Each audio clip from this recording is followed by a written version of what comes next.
On today's Smart 7, several dead in Nottingham rampage, Trump is in trouble and lots more. It's Wednesday the 14th of June, it's International Bath Day and happy birthday Alan Carr. The Smart 7, it's news but not the news.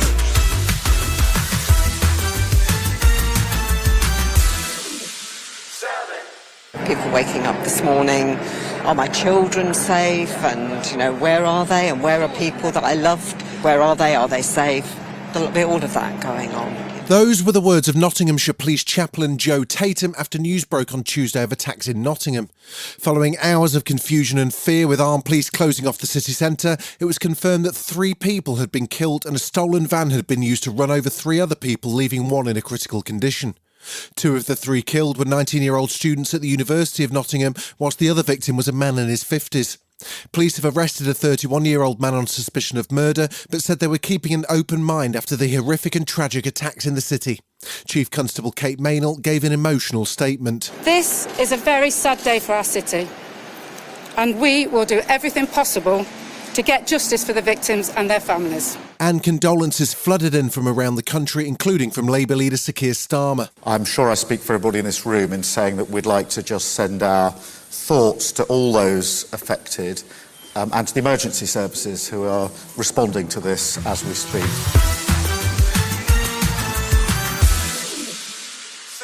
It's been a long time coming, but the UK's COVID inquiry's finally kicked off its official evidence-gathering stage. The first day drew to a close with the government accused of failing to consider the potentially massive impact of lockdown on society.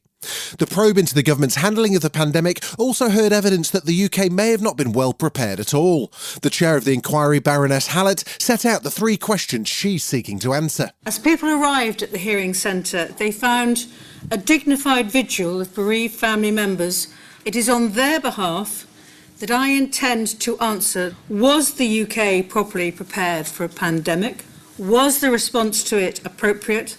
And can we learn lessons for the future? The inquiry is set to last up to 3 years, and Shadow Culture Secretary Lucy Powell says a lengthy process is necessary. These public inquiries do take a long time.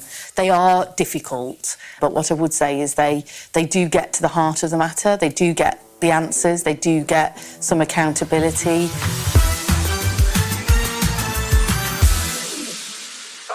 He's no stranger to controversy, but Donald Trump clocked up a new entry for the history books on Tuesday.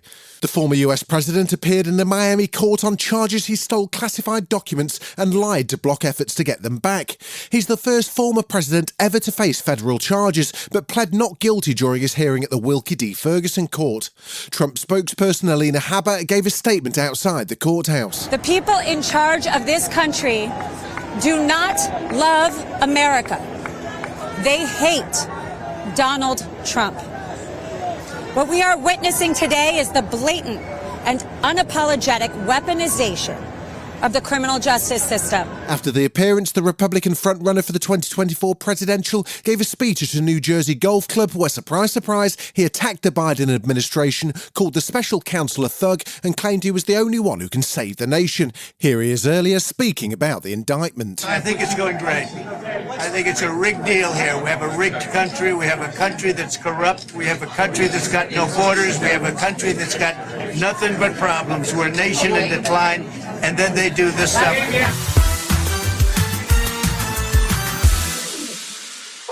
A woman's been jailed for more than 2 years for taking abortion pills after the 24-week legal cut-off time.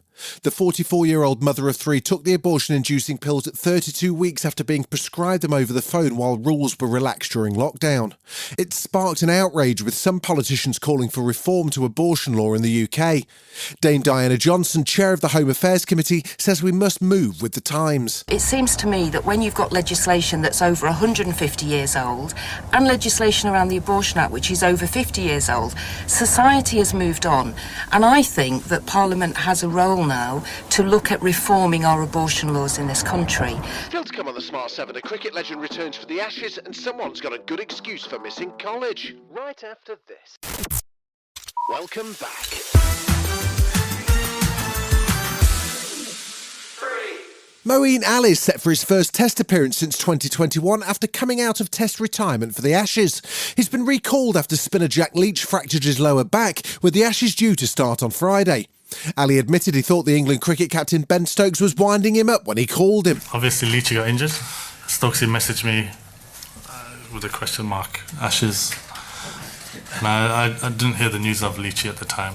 And I just went LOL, thinking he's taking a mick. And then, the news came through, and then I had a chat with him. And then, that's it.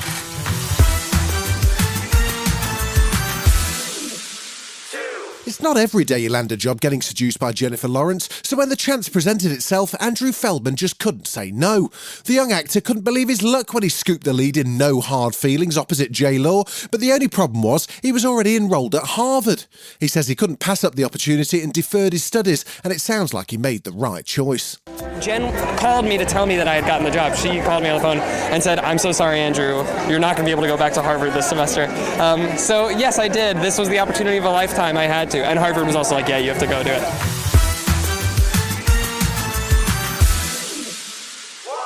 The teaser trailer for Elio's just dropped and it already looks set to be out of this world. It's got the makings of an animated classic and it stars America Ferrera, Jamila Jamil and Brad Garrett in a story about a galactic mix-up as an 11-year-old gets mistaken for Earth's leader. It's not out till next year, but you can catch the trailer right now. We are the United Advanced Species of the universe. I think there's been a mistake. You're not the leader of all Earth? Sorry for the mix-up. Commence memory wipe. Oh, wait! I am the leader of Earth. You've been listening to The Smart 7. We'll be back tomorrow at 7 a.m. Hit that follow button and have a great day. Give us 7 minutes and we'll give you the world.